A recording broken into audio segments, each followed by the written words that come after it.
Bueno, bienvenidos, bienvenidas a la edición número 14 de las Novo Talks. Por acá les habla Dami, estamos con Tommy de Novo y en esta ocasión tenemos el placer de charlar con Jorge Dobón, que ahora se va a presentar bien, pero él es el fundador de Demium, que es un fondo que invierte en startups en etapas muy tempranas, junto con otras cositas que ya vamos a ir charlando. Y breve enunciado antes de arrancar la charla, para los que están sumándose por primera vez, en este espacio charlamos con emprendedores cracks para conocer un poco su historia y que puedan también aprender de ella e inspirarse. Y para los que nos estén acompañando en vivo, vamos a guardar los últimos 10 minutitos ahí para que le puedan hacer preguntas a Jorge.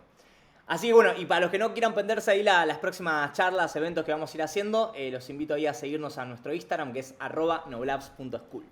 Así que bueno, ahora sí, Jorge, placer tenerte acá, agradecido de la vida. La primera pregunta es un poco, ¿cómo estás? ¿Cómo te trata el día hoy?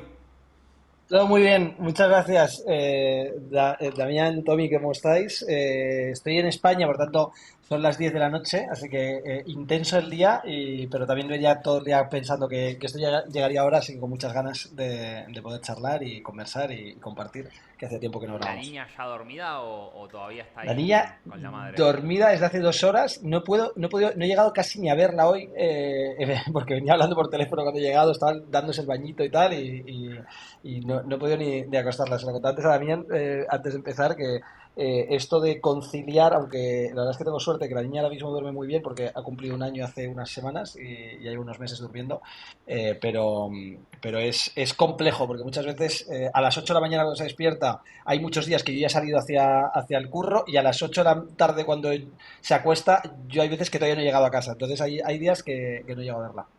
Qué locura. Debe ser todo un desafío ser padre emprendedor, así que Es el nada. desafío al que a más gente animo en la vida, el ser padre emprendedor. Creo que no hay dos cosas más importantes en combinación que a ninguna persona le pudiese recomendar. Qué locura, qué locura, qué locura. Bueno, Tommy, ¿vos cómo andás? ¿Cómo te trata el día? Yo la verdad que muy bien. Pasa que siempre digo lo mismo, pero es la realidad. Muy contento de estar acá porque siempre tenemos invitados geniales. En este caso con Jorge, que encima, nada, es una persona que aprecio un montón y que hace como un año que no le veía la cara en vivo y en directo, más allá de su podcast, que lo sigo por YouTube. Pero digo, de charlar con él, hace por lo menos un año que no hablo con él. Estuvimos ahí muy al pendiente finales de 2023 por la situación de Argentina, llamándonos, intercambiando mensajes. Pero bueno, ahora ya en 2024 no nos habíamos visto tanto, así que nada, muy contento de poder estar acá compartiendo este ratito y también hablando con vos y con Jorge de startups y emprendimiento. Hermoso, hermoso. Bueno, Jorge, ahí la primera preguntita, para los que no te conocen, que tal vez la mayoría de personas que nos ven son de Argentina, vos estando allá en España, la primera pregunta un poco es, personalmente y profesionalmente también, ¿cómo te definirías? Sin limitarte. Complicado. Eh, bueno, me defino como emprendedor. Hace 15 años que vengo lanzando distintos negocios.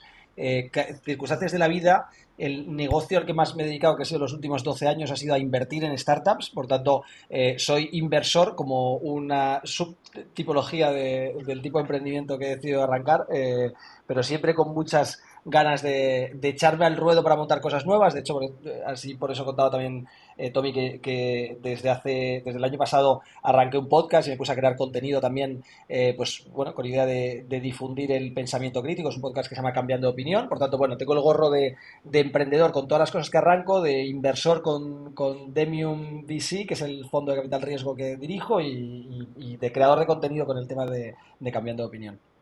Espectacular, espectacular. Che, Jorge, sabemos ahí que empezaste a emprender súper, súper joven, incluso antes de terminar la universidad, estando cursando. Contanos un poco cómo se te encendió esa chispa de querer emprender, querer montar proyectos y cuáles fueron tus primeros proyectos, cuáles fueron tus primeros pasos cuando estabas ahí metiendo. Mira, realmente yo pienso que todas las personas somos emprendedores por naturaleza. Por tanto, en mi caso, quizás supe observar y atender a esa parte de nuestra naturaleza, ¿no? Entonces, y siempre andaba dándole vueltas a arrancar cosas y potenciando esa parte y buscando rodearme de gente que tuviese la misma inquietud que yo.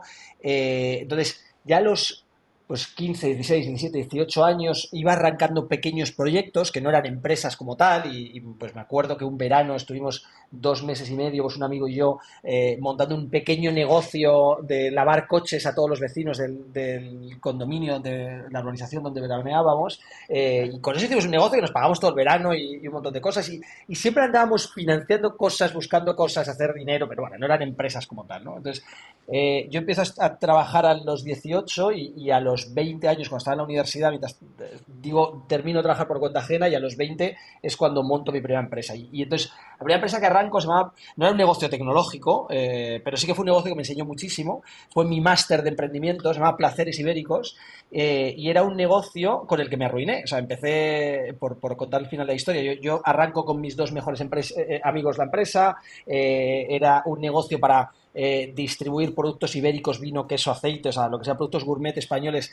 Inicialmente teníamos idea de exportarlo fuera de España. Yo he vivido 4 meses en China, entonces tenía como la idea de vender a China, vender internacionalmente, pero eso era demasiado complejo para arrancar un negocio con 20 años y con tus dos mejores amigos y mientras estás en la universidad. Por tanto, acabé yendo hacia algo que tenía mucho más sentido en el corto plazo, que era: vamos a distribuir en Madrid productos de otras provincias, y por tanto pues empezamos a vender pues a los restaurantes locales, a los hoteles, etcétera. La verdad es que el negocio empezó muy bien, demasiado bien el primer año y demasiado mal el segundo, y esto no es cómo empieza sino cómo acaba. Por tanto, pues el segundo año los márgenes se nos habían estrechado por completo, la facturación nos cayó. Bueno, pues al estar estudiando pues también había otras prioridades para los que éramos los emprendedores, y bueno, pues la compañía, o sea, yo además tuve una decisión terrible, que fue avalar personalmente los préstamos y por tanto asumir personalmente la deuda de la compañía, una deuda que si hubiese sido la empresa, ok, pero no limité el riesgo a la operación, sino que asumí un riesgo adicionalmente a lo que era el negocio que estaba arrancando. Pero al ¿Y eso final... fue por novato o fue por desconocimiento o fue por una decisión estratégica de por algún motivo convenía que lo asumas vos? Muy buena pregunta. Fue un mix de las dos. O sea, es decir, la realidad es que yo era un novato y por tanto todas las decisiones que tomé eran de novato. Lo que pasa es que, por ejemplo, no tenía un business plan, ¿no? Si ahora me preguntas si un emprendedor que está arrancando una startup debería tener un business plan, posiblemente recomendaría que no. Pero si alguien me cuenta que está arrancando un negocio tradicional donde la previsibilidad de las cosas que van a pasar es muy alto, debería tener un business plan, le diría que sí. O sea, es decir, que tengas un mínimo business plan, ¿no? Incluso en una startup en algún momento tienes que montar un plan de negocio, pero quizás no el día uno. Pero yo es que en aquel momento en ningún momento tuve un business plan, y no tener un business plan pues me mató, porque realmente no era capaz de calcular o de modelizar cuando estaba ingresando y gastando, ¿no? Entonces, cometí muchos errores de novato. El hecho de que los tres mejores amigos nos juntásemos fue un error de novato de los tres. El hecho de que dijésemos un sector que no era disruptivo y no estaba escalando también. Y eso trajo como consecuencia que era un negocio tan tradicional que los bancos no te daban dinero salvo que ganases dinero. Por tanto, la única forma de que te diesen un préstamo era avalando y tú personalmente, ¿no? Entonces, bueno, realmente fue una coyuntura del negocio sumado a una mala decisión de novato. Y un poco de esa experiencia que, bueno, estabas contando que, bueno, tuviste que tomar un préstamo, después dijiste quebré, por ende entiendo que la empresa no funcionó y tuviste que ese dinero de alguna forma devolverlo. Nada, ¿cómo fue eso? O sea, ¿qué aprendizajes te llevas de todo ese primer proyecto y de las decisiones que tomaste que después te hayan servido para el resto de tu camino? O sea, Mira, y también cómo hiciste para poder sacarte de encima esas deudas, ¿no? sí, mira, lo primero es que yo considero esa experiencia emprendedora, esos 2 años, como si fuesen un máster. Lo que pasa es como si un MBA muy acelerado, porque lo viví en primera persona, pero como si la factura me lo hubiesen pasado al final, como si yo pensase que el MBA era freemium, pero el último día me dicen que esto costaba 25.000 euros, por cierto, perdona, y oye, que no tengo para pagarlo. Entonces, pero claro, me llevé todo el aprendizaje del MBA. Es verdad que luego cuando te quedas con la factura te quedas como totalmente noqueado, porque a lo mejor no me hubiese metido, siguiendo la analogía, no me hubiese metido a estudiar un MBA con 20 años, porque a lo mejor no tenía la capacidad económica de pagar 25.000 euros y nadie me podía ayudar, mi familia ni tal. Entonces la deuda la tuve que asumir yo y me quedé con una losa que me costó muchos años. Pero el aprendizaje que saqué es lo que ha permitido que luego me convirtiese en emprendedor. Y me enseñó quizás la lección más importante, que es el valor del dinero. Es decir, yo aprendí la lección más importante que cualquier emprendedor creo que debería aprender, que es a arruinarse. Si tú no aprendes a arruinarte, es muy difícil que luego entiendas los riesgos que vas a tener que tomar durante tu aventura emprendedora. Entonces yo creo que es positivo que te arruines pronto o que falles barato, rápido, tal. Entonces, porque 25.000 euros realmente, en perspectiva ahora, pues 13 años después de que me arruinase, no es demasiado dinero. Si lo ves en una carrera profesional, que la que intentas montar negocios, etcétera. Pero en aquel momento fue muchísimo para mí.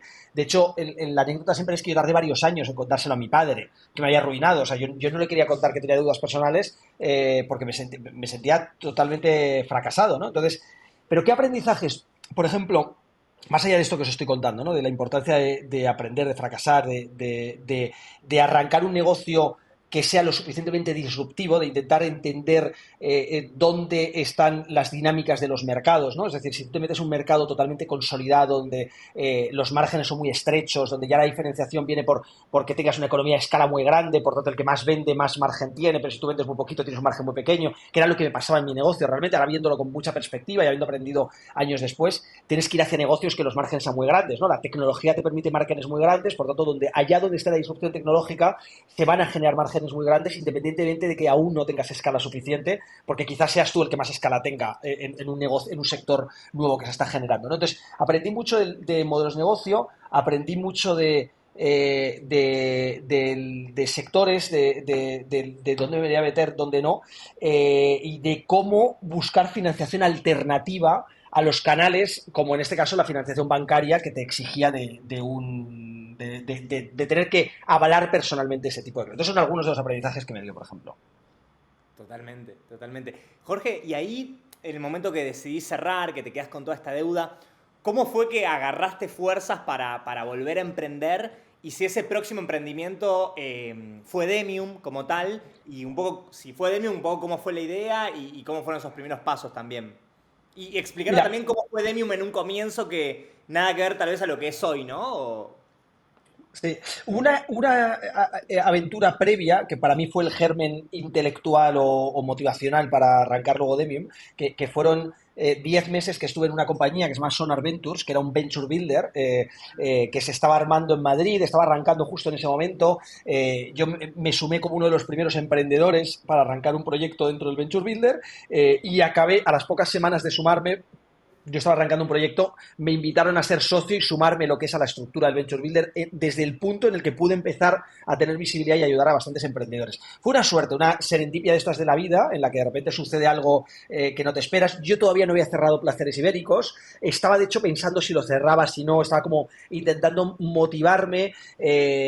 Había decidido comprarle las acciones a mis socios, los dos socios con los que había montado, porque para nosotros era casi más importante preservar la amistad que quizás el riesgo que yo había tomado como emprendedor pues debía ser superior al de ellos, porque realmente a lo mejor yo era el que más había empujado por arrancar esa idea, ¿no? Entonces me sentía un poco de responsabilidad, entonces decidí comprarles, quedarme yo con esa deuda y estaba viendo qué hacer. Tampoco era muy consciente del nivel de deuda que tenía, o sea, para ser totalmente sincero, sabía que había quebrado técnicamente y sabía que tenía que estar en una huida hacia adelante, que no sabía dónde me iba a llevar, pero me llevó hacia conocer un emprendedor que estaba montando este Venture Builder, que me invita a participar, que el día, es que me acuerdo, porque además es una de las fechas que más marcas tengo en mi cabeza, pero que el día 27 de marzo de 2012, de repente me cuenta que estaba arrancando una lanzadera de startups, no lanzadera la de Juan Ross, porque todavía la marca de lanzadera no existía, sino una lanzadera genéricamente de startups, que luego, como digo, será más bien un venture builder.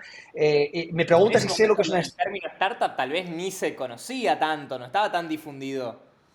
Tanto es así que me pregunto, ¿sabes lo que es una startup? Y le dije, sí, la mentira, por supuesto. Me convocaron para una entrevista 2 días después, yo hice como que sabía mucho en esa conversación que teníamos y en esos 2 días me preparé. Lo primero que hice al llegar a casa es buscar en internet startup en Wikipedia, me leí la descripción y dije, vale, me cuadra, porque yo lo había leído en algún medio, pues ya algo empezaba a sonar, pero muy puntual, ¿no? No había una conversación sobre startups habitualmente en las conversaciones que tenías con tus amigos o con otros emprendedores. Entonces yo dije, guau, esto es lo que yo quiero, o sea, esto suena... Hay una anécdota que no he contado, pero creo que es importante, que es que al final de Placeres Ibéricos, en esa Navidad anterior, nosotros vendíamos productos ibéricos, como os contaba, Y entonces yo recibí, a lo mejor no lo vivisteis, pero alguna persona que nos escuche lo puede haber vivido, había unos vouchers que daba Google AdWords, Google, con 200 euros para invertir en AdWords en tu primera campaña. Entonces te regalaba Google 200 euros para invertir en Google AdWords, porque la gente no sabía lo que era Google AdWords hace 13 años o no era tan común.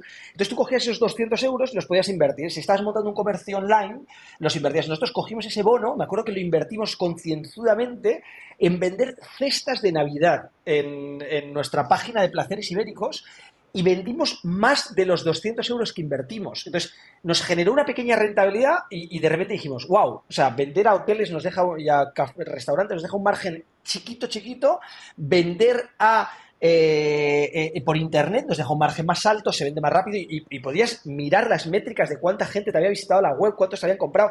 Yo ahí me pegó un clic en algo, que claro, luego lo conecté mucho tiempo después, pero que entendí que esto de invertir en marketing online tiene un retorno mucho más predecible y escalable que si inviertes en recursos en la Fuerza de economía. venta tradicional. Correcto, correcto. Claro. Entonces, ese punto de inflexión a mí me marcó mucho lo que luego arranqué, ¿no? Entonces, estaba contando antes de que eso, que yo arranco, o sea, yo me sumo a ese Venture Builder, me sumo primero como emprendedor, me sumo, o sea, hago parte del equipo, me hacen socio, me tiro 10 meses allí.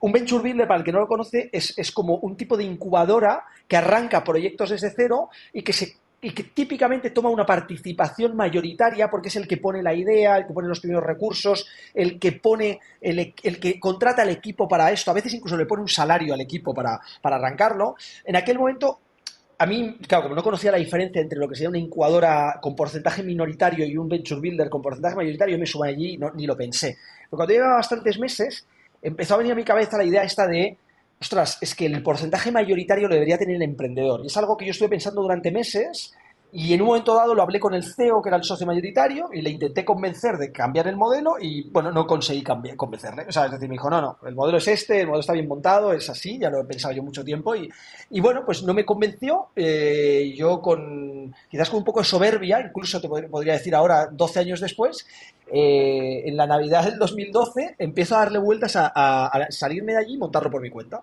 Y entonces así arranca Demium. O sea, yo decido marcharme de Sonar Ventures y arrancar un modelo de incubadora donde el único cambio que yo había pensado inicialmente, el único, que fueron pocos meses, pero era, en lugar de quedarnos el 51% del capital, que era lo que se quedaba ese Venture Build en el que yo trabajaba, nos queríamos quedar el 49%, y el 51% era para el emprendedor para que pudiese tomar las decisiones. Luego ese 49%, 4 meses después se acabó convirtiendo en un 15% de la compañía, que es lo que Demium se estuvo quedando en las compañías que incubábamos durante bastantes años. Y bueno, me decido ir a vivir a Valencia, arranco Demium con un modelo de incubadora de startups en la fase pre-equipo, pre-idea, de tal manera que nosotros armábamos el equipo, encontrábamos la idea de negocio, inicialmente buscábamos modelos que estuviesen funcionando en Estados Unidos para hacer copycat incluso, o sea, un modelo muy diferente de lo que luego fue y ha sido Demium durante estos últimos 12 años. ¿Y cómo fue ahí los primeros pasos? O sea, cuando se te surge la idea de hacer Demium, renunciás y lo primero que haces es armar un deck, algo, salir a buscar inversión para Demium, porque es un modelo que, digamos, es capital intensivo en el sentido de que para generar revenue, ingresos y todo eso, por ahí, digamos, pasa tiempo. Entonces, ¿cómo hiciste también tan joven, ¿no? Y sin tampoco un ecosistema armado como por ahí está hoy, ¿no? En ese momento no se hablaba mucho de estos modelos. Mira, yo Con lo una primero es que... deuda, porque digo, ponerte a crear un emprendimiento que el retorno potencial es a muchos años y vos tener que pagar una deuda, o sea, ¿cómo encaja todo eso en el mismo juego, digamos? A ver, yo 15 años haciendo malabares en mi vida, quizás con demasiadas bolas en algún momento en el aire. Ha habido momentos que luego si llegamos a fases más de los últimos años de Debian que han sido complejas y que a veces las bolas se te caen todas de golpe y lo pasas realmente mal. Pero bueno, en aquel momento nunca terminaban de caerse las bolas, o sea, es decir, porque eran suficientemente pocas como para poder manejarlas. La deuda era una de ellas, ¿no? Yo conseguí una póliza de crédito del Banco Sabadell que me iba cobrando intereses cada año, pero que cada año me la renovaban y por tanto lo pude tener durante muchos años. Me cobraban muchos intereses, como el 7,5% de interés de los 25.000 euros. Sí, yo me he dejado mucho dinero en intereses durante años y esa deuda, por cierto, que antes me has preguntado, me la pude quitar el año pasado. Yo invertí hace bastantes años en una startup y en un one shot me quité la deuda ya no eran 25, eran 36. Y tuve una oportunidad ahí de una situación de liquidez y me la pude quitar. ¿Cómo? O sea, Demium lo arranco o sea, lo arrancamos con 30.000 euros de financiación inicial. Pusimos, o sea, yo le pude pedir 5.000 a mi padre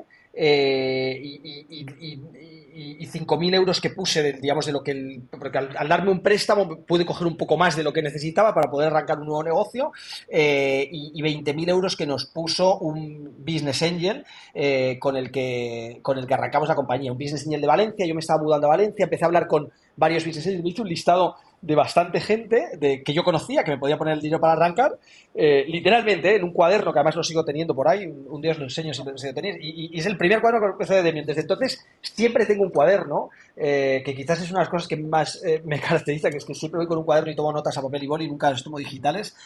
Me encanta tomar notas con un cuaderno. Entonces yo me acuerdo que tenía el cuaderno y me escribí 35 nombres, no sé si eran 35, 36, 37, pero alrededor de ese número, de nombres de gente que yo creía que podía poner dinero, pero desde algún amigo, algún familiar, alguna persona que iba conocido, y cada vez que conocía a alguien ahí iba apuntando otro nombre más, y cuando llegué a 35 me acuerdo que conseguí el inversor, y este fue, pues es un primer business angel que puso el dinero. Claro, yo arranqué en Valencia, entre otras cosas, porque con 30.000 euros en Valencia tenía dinero para 6 meses, 5 o 6 meses, y en Madrid tenía dinero para 2 3 meses. Entonces, yo prioricé alargar el runway lo máximo posible para poder tener un cierto margen de maniobra. Armamos un equipo, éramos 4 personas, pagamos sueldos de risa,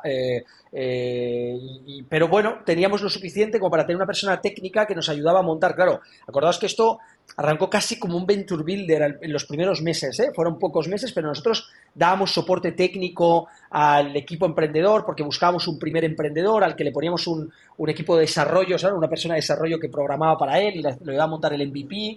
Nosotros intentábamos aplicar metodología Lean cuando en Startup también no se hablaba de la metodología Lean Startup, pero fuimos como de los primeros que hablábamos de ese concepto y era parte de lo que aplicábamos a montar las startups. Ahí era un poco, esos fueron los primeros meses de Demium.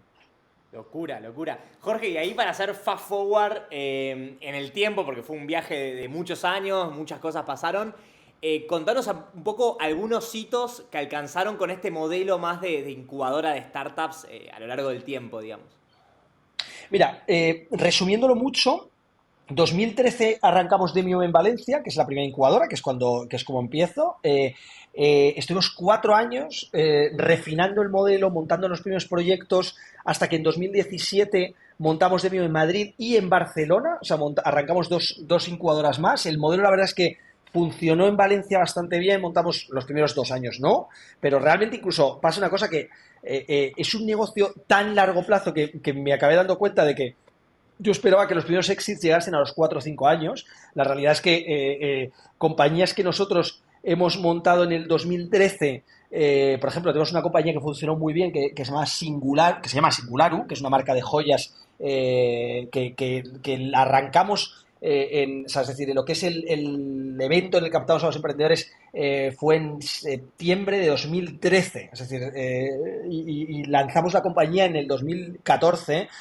La compañía el año pasado ha facturado 30 millones de euros, es decir, que incluso la primera compañía que montamos, como quien dice, acaba siendo un éxito. Por tanto, muy desde el principio montamos cosas que tuvieron mucho sentido, pero tardaron muchos más años en funcionar de los que pensábamos. Entonces, en 2017 ya empezamos a ver que el modelo funcionaba, ya las compañías de Valencia empezaron a tener sentido, montamos Madrid y Barcelona. 2018 seguimos montando más ciudades en Bilbao, en Málaga, vamos montando incubadoras, y quizás el hito más grande y el error más grande de mi vida fue el 2019. En 2019 se suma que el capital empieza ya a llegar al mundo startup, es decir, nosotros, un modelo que durante todos los primeros años, como os he contado antes, empezó con 30.000 euros, luego montamos otra, o sea, muchas pequeñas rondas de 40.000 euros más, 60.000 euros más, 100.000 euros, 150.000, o sea, muchas pequeñas rondas. Conseguir el primer millón quizás nos costó como 5 años de funding aproximadamente.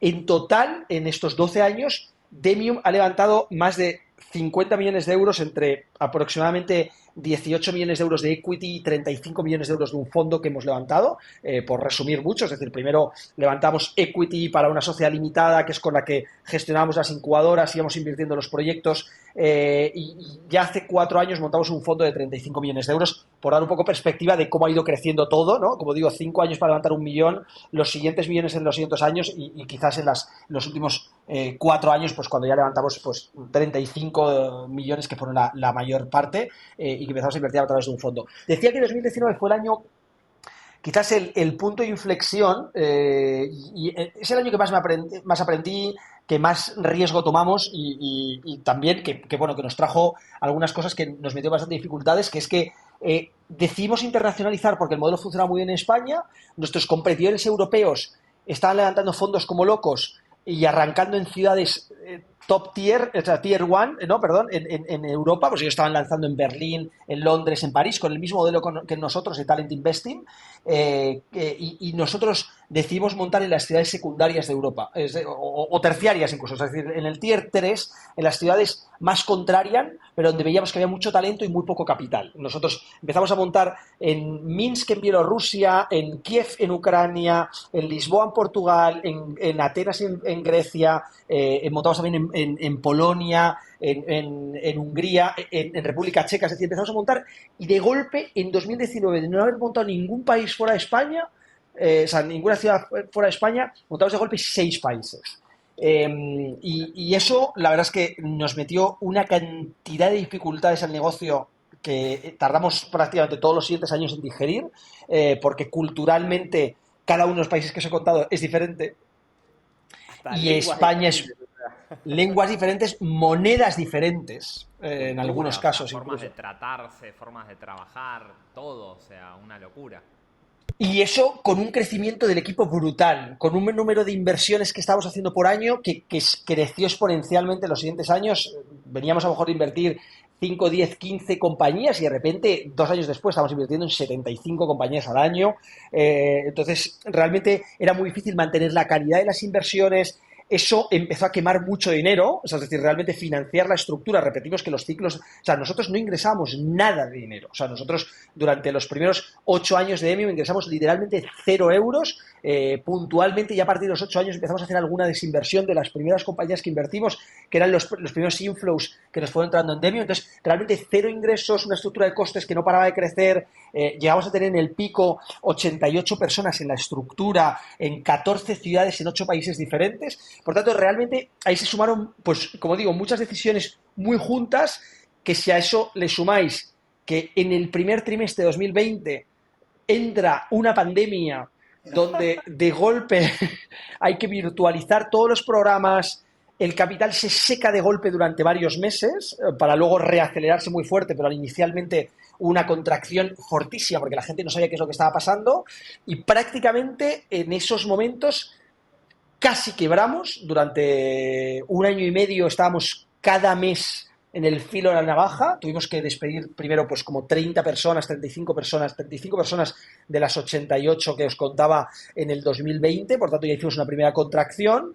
Y ya desde el 2000, por terminar de contar la historia, 2020, a finales del último quarter, levantamos este fondo de 35 millones que cambia el modelo, que nos mete en un modelo híbrido entre incubadora y fondo. Es decir, el modelo se transforma. Era un plan que teníamos desde hacía ya 2, 3 años, pero con la pandemia se retrasa como 1 año y pico.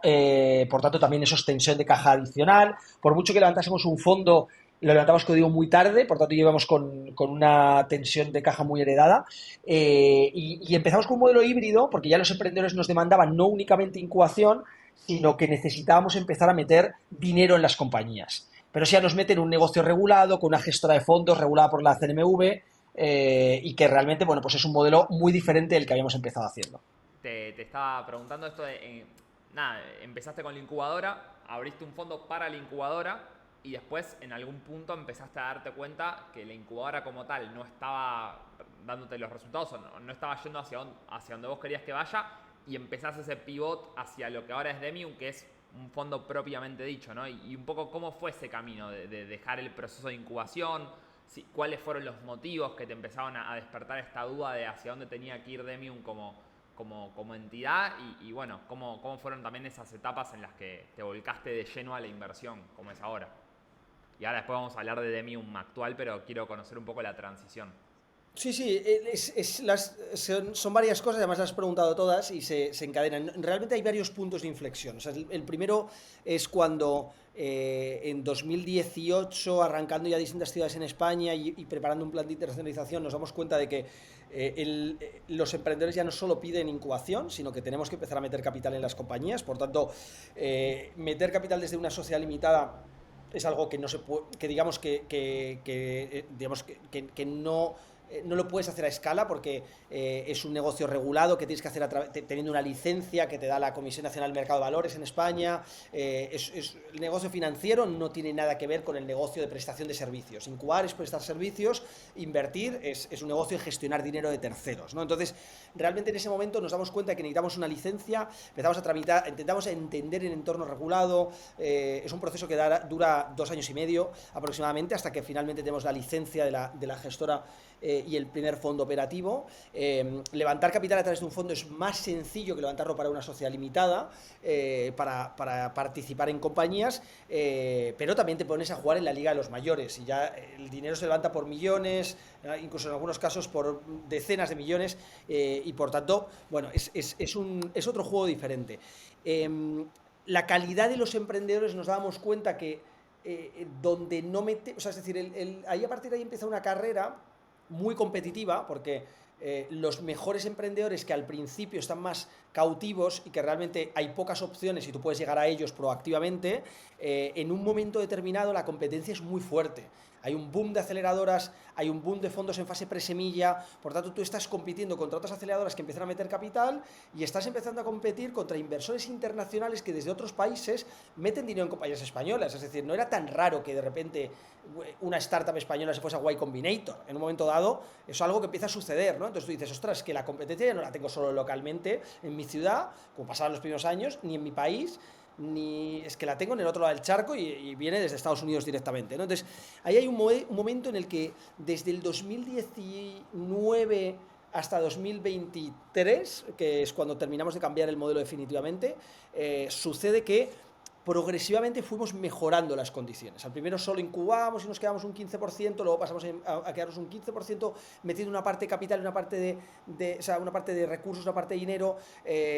Posteriormente bajamos del 15% a ser el 10%, subimos la cantidad de dinero pero mantenemos la incubadora y finalmente en 2023, esto casi como año tras año, adaptándonos al mercado, en 2023 finalmente decidimos que los emprendedores ya no quieren incubadora, ya no quieren incubación, la incubación ya es un commodity, ya la gente, el que quiere acceder a la metodología, se ve un vídeo en YouTube, se apunta a una escuela de formación o pregunta a otro emprendedor que le ayuda rápidamente, le da acceso a metodología, te lees un par de blogs y ya sabes, te escuchas un podcast y sabes cómo arrancar un proyecto, ¿no? Entonces, eso hizo que ya la gente no estaba dispuesta a ceder una parte de su compañía a cambio de esto, ¿no? Entonces, buscaban pasta, cosa que desde el principio, en 2013, buscaban pasta, pero en 2013 nosotros sabíamos que por mucho que buscasen pasta, los inversores no se la querían poner, y en este momento los buenos emprendedores sí que querían. Y hay un momento incluso en 2022, que para mí fue el más crítico y el más difícil de todos los años. Es un año en el que yo estoy fuera del día a día de Demium.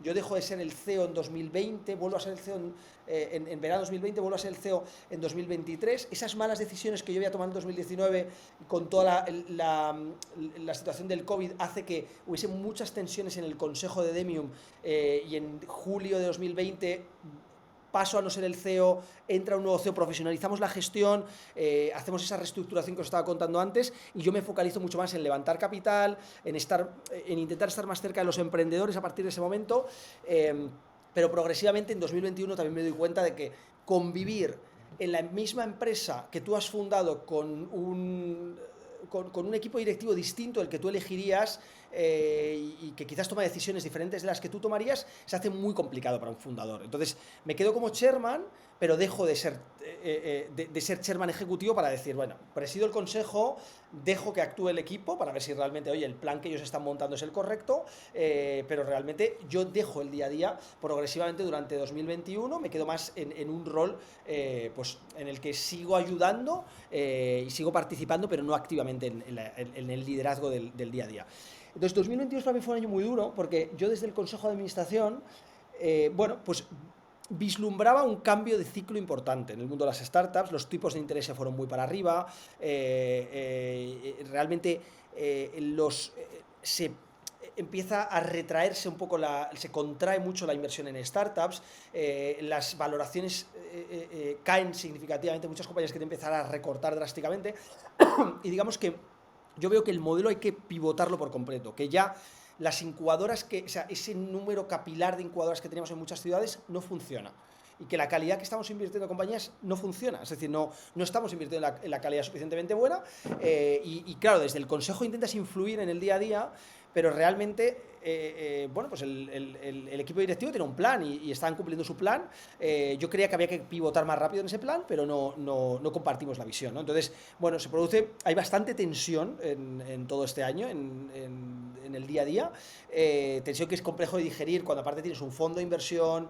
Yo incluso dejo el día a día del comité de inversión porque realmente no compartía la calidad de las compañías que estamos invirtiendo. Y bueno, pues en el trimestre 4 de 2022 Demium prácticamente es al borde de la quiebra, el CEO de la compañía había salido y la compañía estaba en una situación en la que prácticamente era entrar en una fase de liquidación ordenada de todo o intentar hacer un último plan de salvación y de reestructuración que yo pongo encima de la mesa durante varios momentos de ese año, pero en especial ya en las navidades del 22-23 y finalmente pues el mismo consejo con el que inicialmente pues consideraba que yo no había sido, o sea, que yo no era el CEO adecuado para una etapa, en otro momento dado me dice, bueno, pues si tú como fundador no eres capaz de reestructurar esto, no va a haber otra persona que lo pueda. Quizás más como situación desesperada que quizás como confianza en ese momento en que fuese a suceder.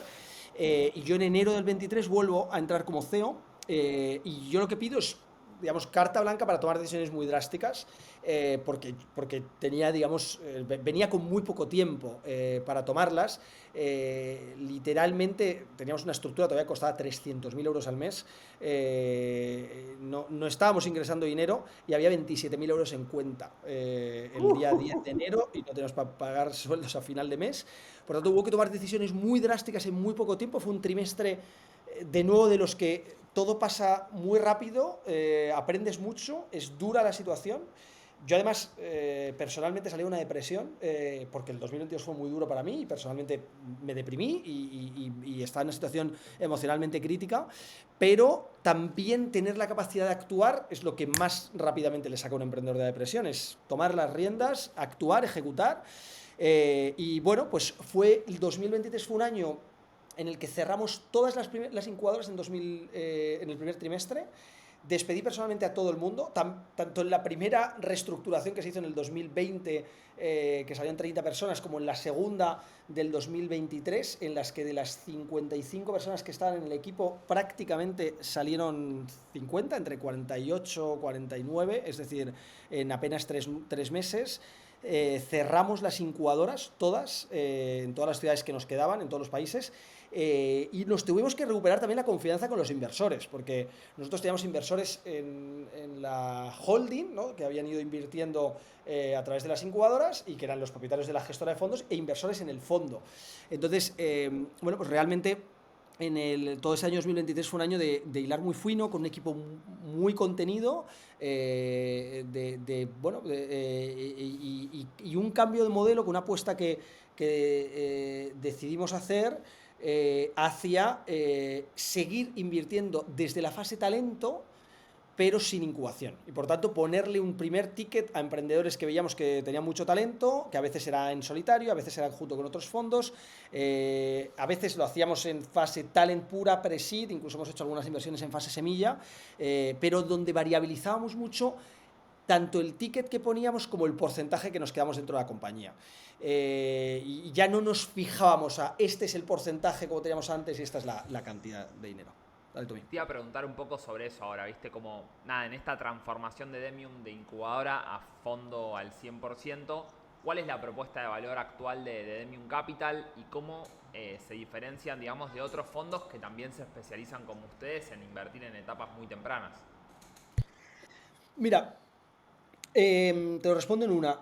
la diferencia más fuerte que nosotros tenemos a día de hoy es que los 4 partners que estamos en Demium somos emprendedores, que además en activo estamos emprendiendo y que por tanto entendemos muy bien la lógica del emprendedor. Es decir, somos capaces de ponernos en sus zapatos muy rápidamente, tanto en el proceso de inversión como en el proceso de convivencia y gestión del portfolio posterior. Es decir, y cuando digo emprendedores en activo es que, por ejemplo, uno de nuestros partners, uno de los 4 partners que estamos es Julio Ribes.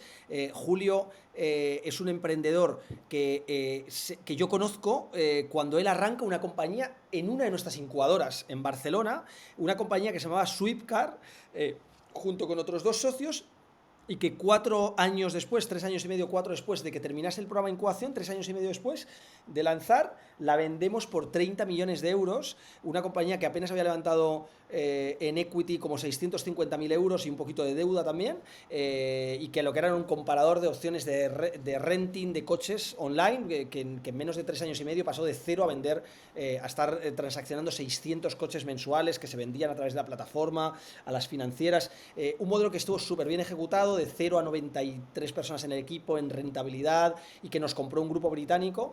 Fue un éxito extremadamente bueno para nosotros. Nosotros invertimos 112.000 euros en la compañía entre la incubación y el dinero que aparte le pusimos así un poco en follow-on, y sacamos pues alrededor de 3,6 millones de euros de la compañía. Por tanto, fue una inversión extremadamente buena. Julio fue un caso de éxito muy bueno. Ahora mismo está arrancando otra compañía de la que además tenemos suerte también de ser inversores, justo, o la Glow, un modelo que no tiene nada que ver de clínicas de medicina estética no invasiva, y que está arrancando un modelo ahí offline, pero muy interesante. Y bueno, Julio es partner en Demium, él está liderando la Glow, él es el CEO de la Glow, pero aparte es partner de Demium, y digamos que el poder estar en activo, como un ejemplo práctico en su caso y el de los otros partners, emprendiendo, pero a la vez también en Demium invirtiendo, hace que él sea mejor como emprendedor, porque está constantemente trabajando con emprendedores en los que invierte, pero también sea mejor, tenga mucho mejor ojo como inversor, y sea más capaz de darle un aporte de valor al emprendedor que cualquier otro fondo, que lo que tiene pues a lo mejor son partners que a lo mejor en su momento emprendieron, pero llevan muchos años sin estar en activo, o que vienen directamente del mundo financiero y que por tanto a lo mejor no entienden realmente el asset class en el que nosotros nos hemos metido, el tipo de activos en el que invertimos, pues debemos aportar. Eso es uno. Y el segundo, que quizás viene a raíz de ser emprendedores en activo, es el proceso de decisión de inversión. En el proceso de decisión de inversión nosotros somos extremadamente rápidos. Extremadamente rápido significa que desde primera conversación hasta ticket en la cuenta del emprendedor pasa máximo un mes, y de hecho nos gusta más que pasen entre 2 y 3 semanas, y eso es algo que muy pocos fondos, prácticamente ninguno, desde luego que en nuestro alrededor ninguno, lo puede machear. Entonces el emprendedor cuando llega a nosotros sabe que no perdemos el tiempo. Si nos gusta, tenemos la primera conversación hoy y mañana te ponemos la siguiente. A lo mejor en una semana has tenido 3 o 4 conversaciones, y en 2 semanas estás ya en comité, y del comité el mismo día te lanzamos un term sheet si nos gusta. No nos esperamos ni siquiera a la semana siguiente, y como tenemos comités todos los viernes, pues realmente nunca nos perdemos una compañía que nos gusta.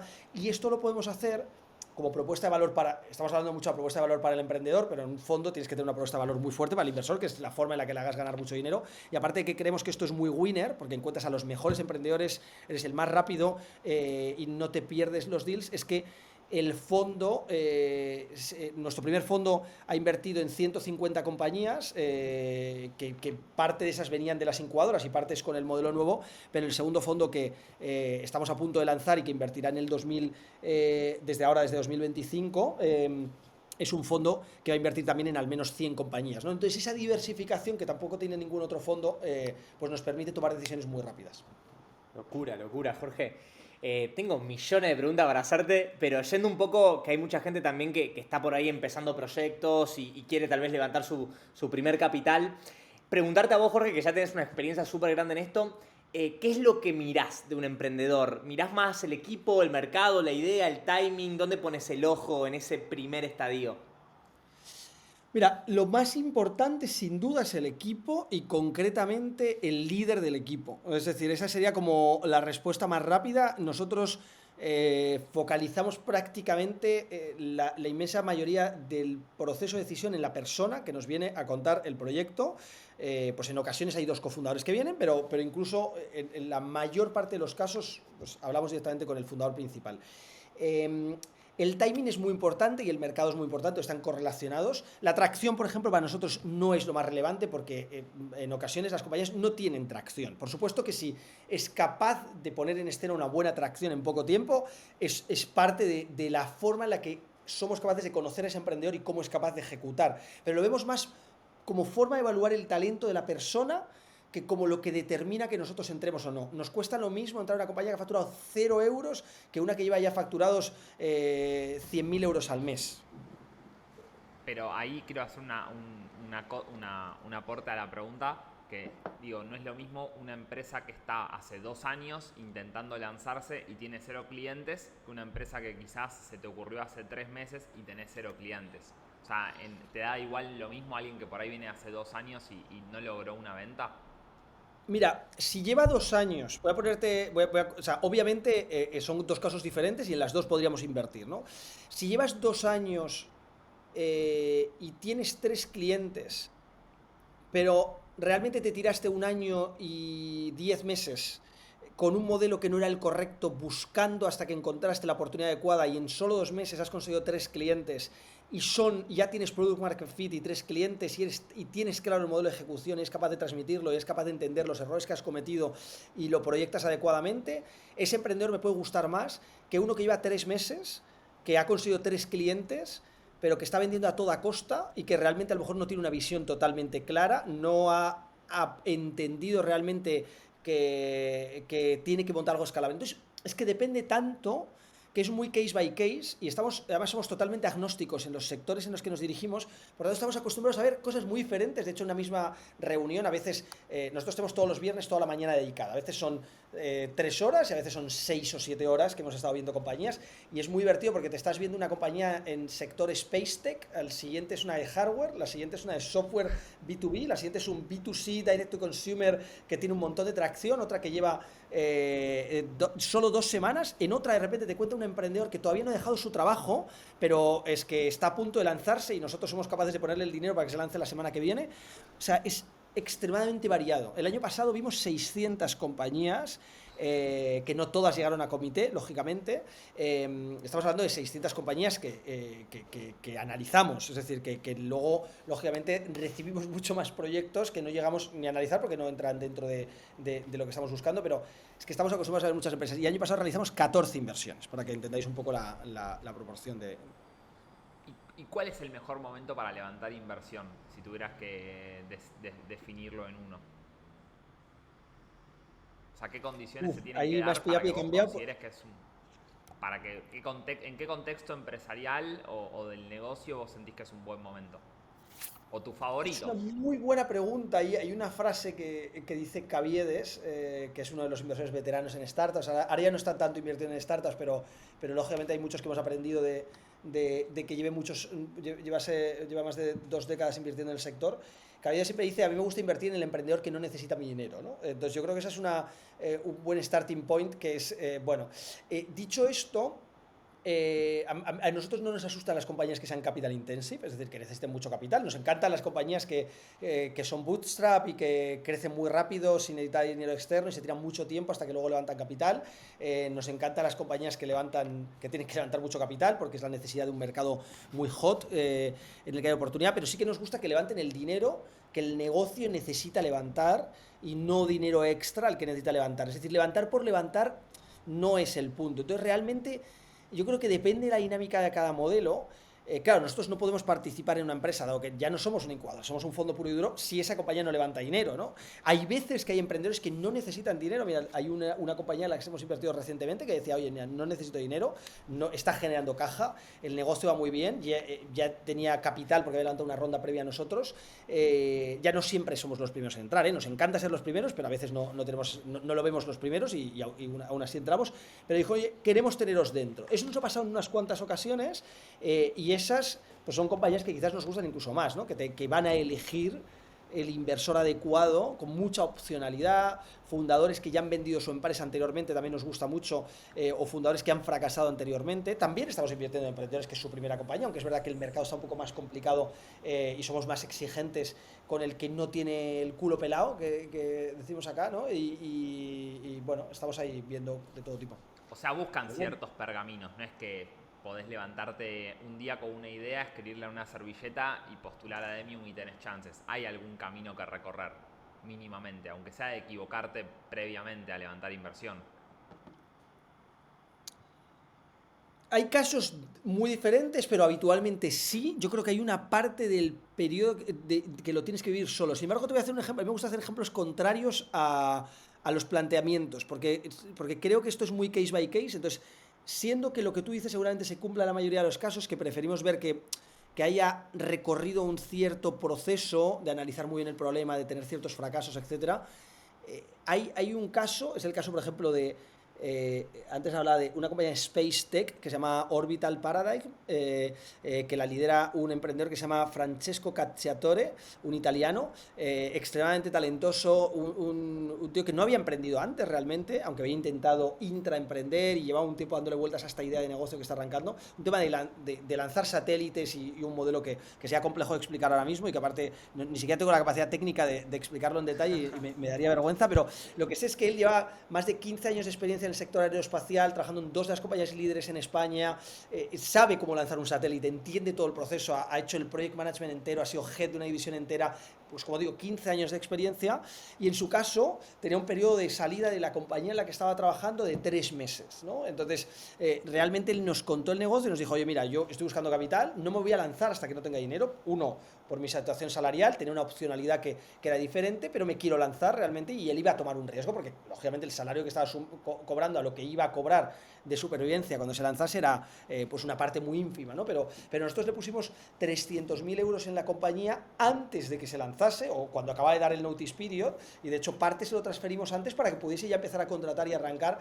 Es cierto que él lleva ya una pequeña andadura con el proyecto unos meses antes, pero sí que es verdad que nos han contado compañías en PowerPoint y no tenemos ningún problema en invertirlas cuando es que prácticamente acaban de tener la idea, si el founder industry fit es muy bueno, que para nosotros es quizás una de las claves para nuestra inversión.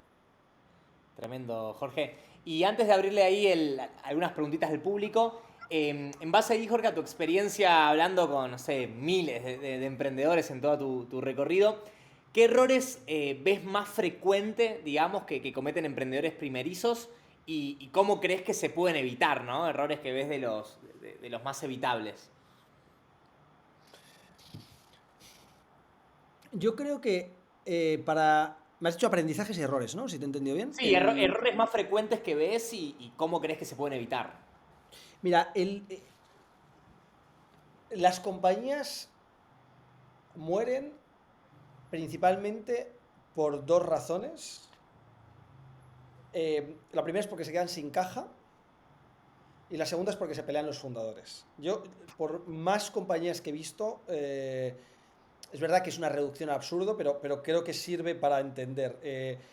Por tanto, yo se lo he escuchado además varias veces a la gente de ITNIC, con los que les tengo muchísima admiración como emprendedores, aparte de como creadores de contenido. Bernat lleva muchos años y creo que crear contenido es algo extremadamente difícil. Para los que nos hemos metido hace poco, la consistencia y la constancia son un valor fundamental y creo que Bernat pues, es una de las personas que más admiro por esa dualidad, ¿no? De ser, bueno, esas 3 facetas que tiene, ¿no? Como emprendedor, inversor y creador de contenido, y además haciéndolas simultáneamente las 3 y haciéndolas creo que muy, muy bien.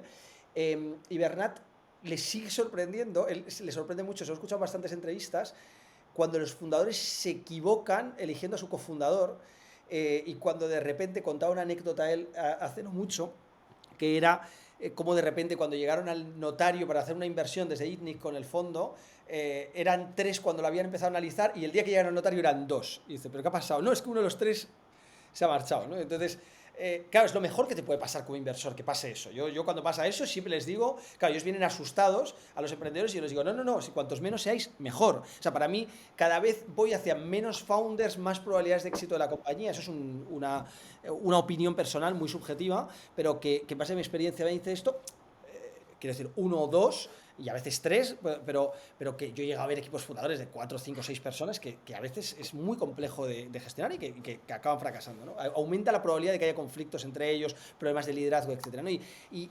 Pero lo que decía Bernat era como, pero ¿cómo puede ser que no os hayáis dado cuenta hasta que no hayáis empezado a hablar con un inversor de que no sois los cofundadores ideales? Es como eso es lo primero, ¿no? Y quizás ese es el punto del primer aprendizaje, que es decir, tío, peléate con tu cofundador, peléate para saber si no te aguantas en las peleas, pero peléate lo más rápido posible. Es decir, mátate y si no te vas a matar, no arranques. Esta mañana estaba con un emprendedor, esto es una anécdota real de una compañía del portfolio que está valorando fusionarse con otra, y una cosa que me ha gustado mucho que me ha dicho el emprendedor de nuestro portfolio que está valorando la fusión con la otra, yo le he dicho, oye, pero ¿estáis seguros los roles que vais a tener? Cada uno de los dos, pues creo que acabarán siendo inicialmente coceos, y eso es pues, difícil, ¿no? De primeras es como, a ver cómo vais a gestionar como coceos.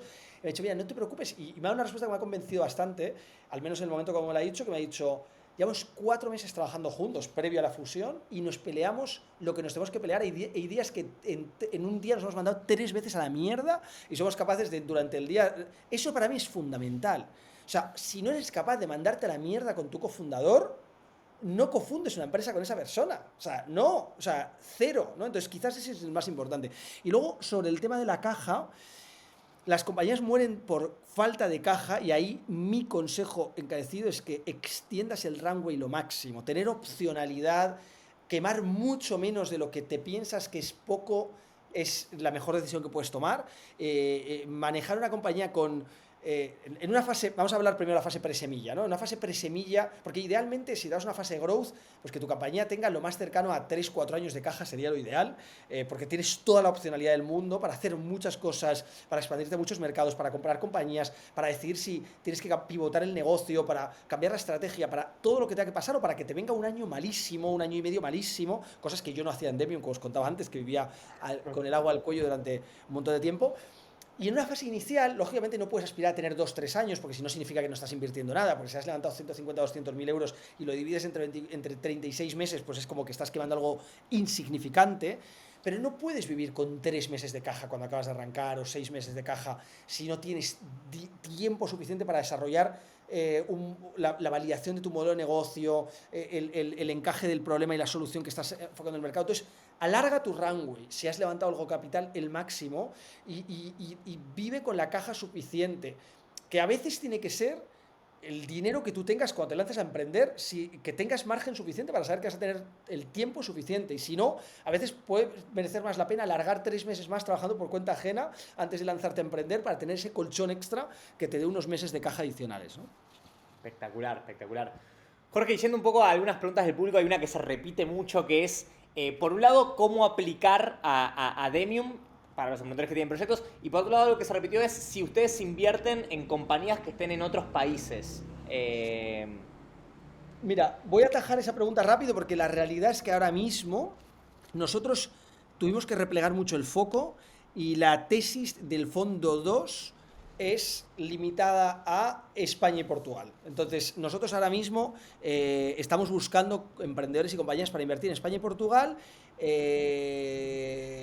Si hay un emprendedor que tiene el equipo remote pero que tiene la compañía incorporada en España y es capaz de gestionarse con la legislación española y decirlo así, nosotros podemos invertirlo. De hecho, ha pasado en algunos emprendedores, pues por ejemplo, hay muchos expat españoles que están en otros países en los que estamos invirtiendo, y también hay emprendedores de otros países que tienen la compañía domiciliada en España, típicamente algún fundador basado en España, que es parte de lo que hace para que puedas tener la operación aquí. Entonces, a día de hoy no estamos buscando invertir, pero sí que es verdad que, bueno, pues en el medio plazo tenemos interés a mí me encantaría invertir en Latinoamérica en general, me encanta Argentina, creo que lo sabéis que estoy enamorado y por tanto me apetecería mucho poder invertir, pero realmente todavía no se han dado las circunstancias como para que estemos activamente buscando invertir en esos países. Sí que es cierto que si encontramos algo extremadamente excepcional, a veces le conseguimos encontrar el ángulo, pero bueno, tenemos ciertas limitaciones. Y luego, ¿cómo llegar a nosotros? O sea, nosotros tenemos en la web demium.com, demium.vc, hay un formulario para mandarnos, si no mi mail directamente jorge@demium.vc, me pueden escribir directamente, proponerme cualquier compañía y somos bastante responsive por LinkedIn. Estoy constantemente respondiendo a emprendedores que me escriben prácticamente cada día, al que sea con una frase, mandándoles mi mail o diciéndoles, oye, no nos interesa, porque a veces me dicen, oye, mira, tengo una compañía, está incorporada en Argentina, mi mercado es el argentino, yo soy argentino y pues ahora mismo no tenemos, me encantaría poder evaluarlo, pero es que no tenemos un fondo para esas compañías, pero bueno, me encantaría estar en contacto para el futuro también, por supuesto. Espectacular, espectacular. Hacemos una o dos preguntitas rápidas, así también, Jorge, te liberamos, que allá también es tarde. Una de Alexis, al momento de buscar capital para una compañía que desarrolla productos de hardware, de IoT, ¿qué compromisos, o sea, cuando ya tenés compromisos de compra y todo, qué porcentaje se cede en una primera ronda, ¿no? Con algunas ventas ya iniciales hechas.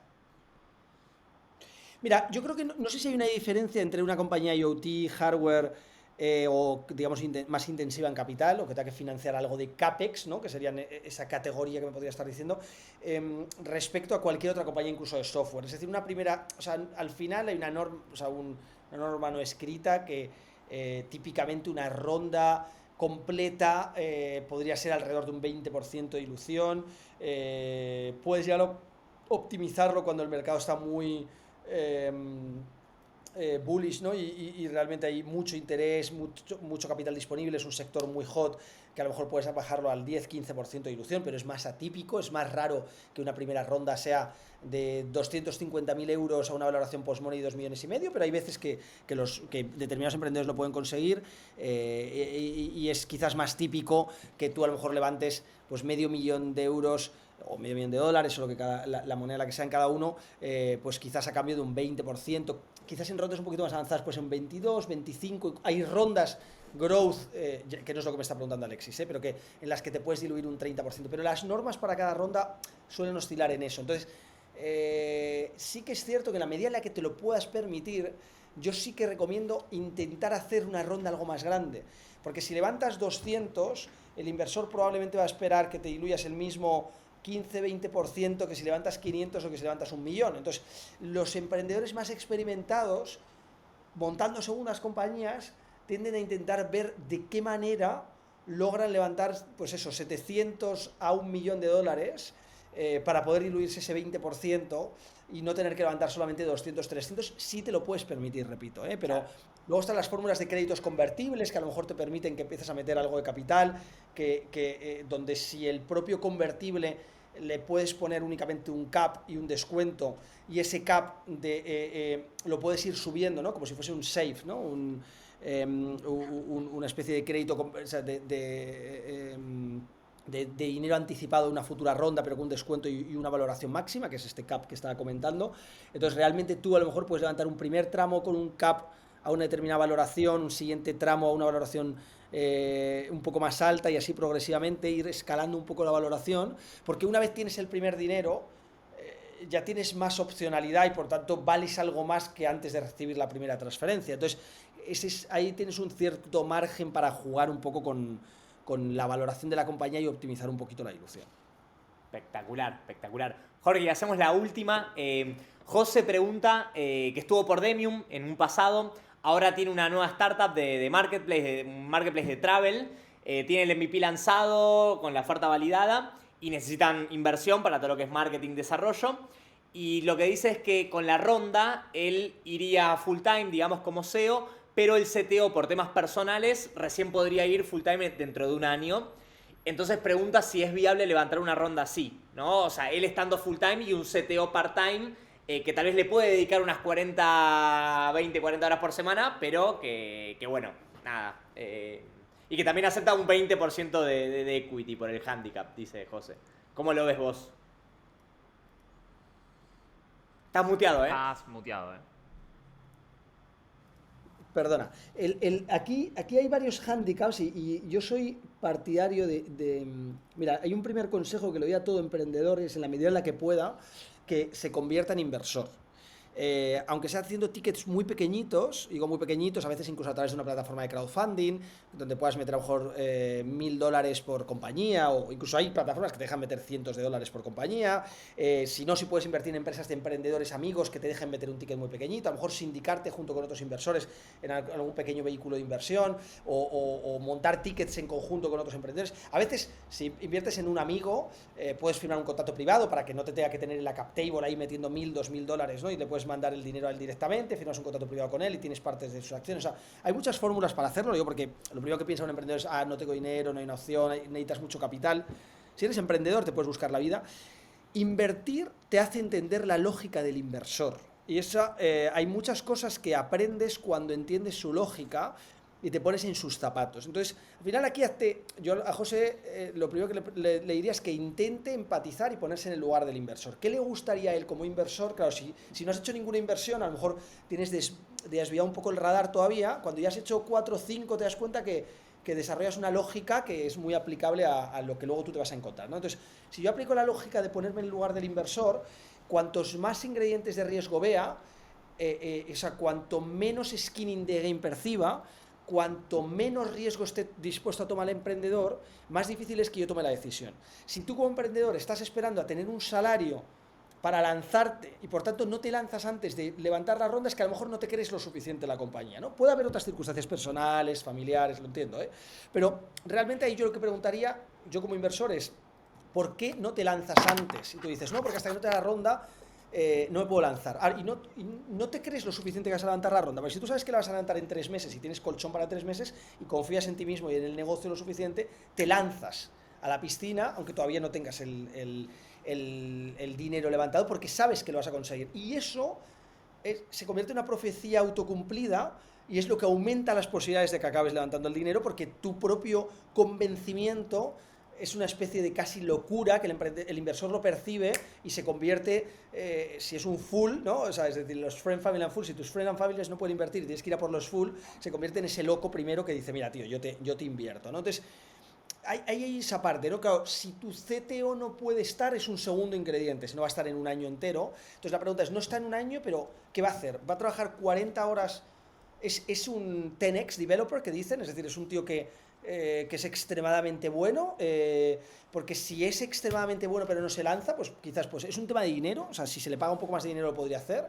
¿Por qué no se lanza realmente? Entonces, para mí, quizás entender eso es muy importante como inversor.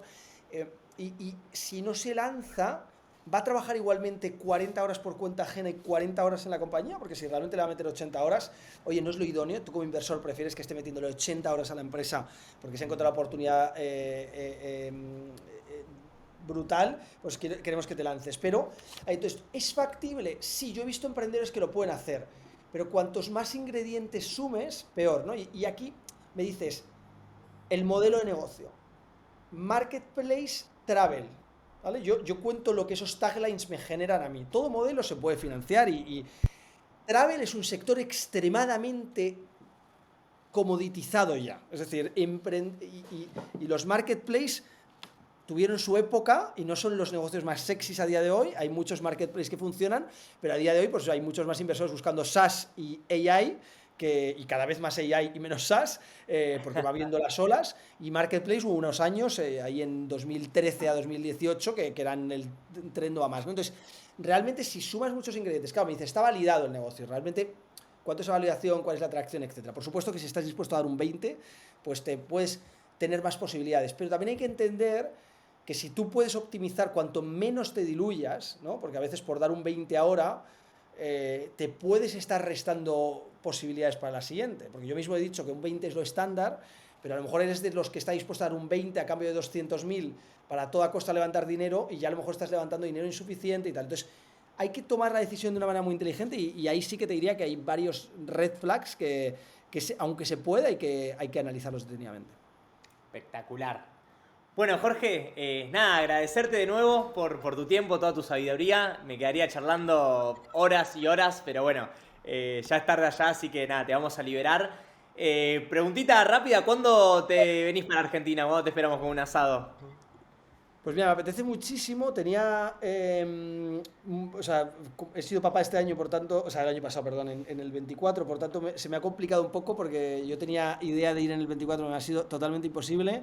Albergo la esperanza de ir en el 25. Tengo ahí algunas cosas que tendría que hacer por algunos proyectos que tengo en marcha, aparte del propio fundraising del fondo de Demium y todo. Si todo va bien, este año estaremos por allí y disfrutaremos el asado, que me apetece mucho veros y mucho conocer Argentina. No he estado nunca. Espectacular. Bueno, vos avisanos y acá te recibimos y también te presentamos un poco el ecosistema emprendedor, que acá hay gente muy, muy talentosa, con muchas ganas y con mucho fuego, ¿viste? Así que te presentaremos un poco el ecosistema de acá.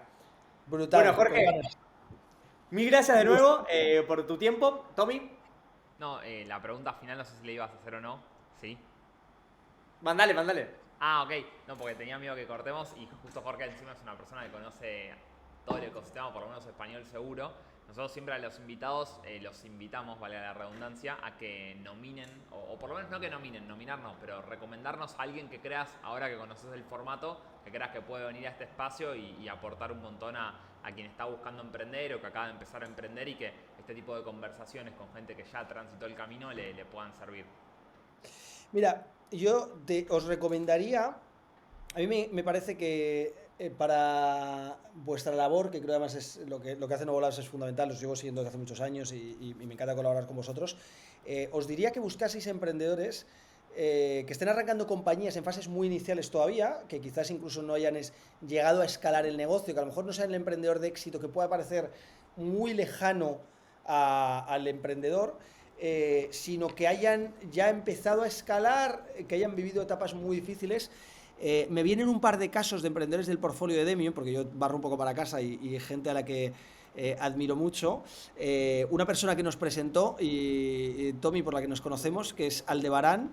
Sí, por favor. Aldebarán debería venir por aquí porque es un emprendedor, primero, de talento extremo, muy joven, 26 años, empezó a emprender, pues no sé si tenía 18, 19, 20, pero quiero decir, muy, muy joven, empezó la compañía hace como 4 años y ha pasado 2 años horribles, con unas dificultades inmensas que ha sido capaz de superar de una manera que para mí es admirable, y la verdad es que tiene un negocio ahora mismo que sí que está escalando a toda velocidad y que está trayendo mucho interés de inversores, y creo que es muy interesante para entender que aunque sea muy duro los comienzos, hay luz al final del túnel.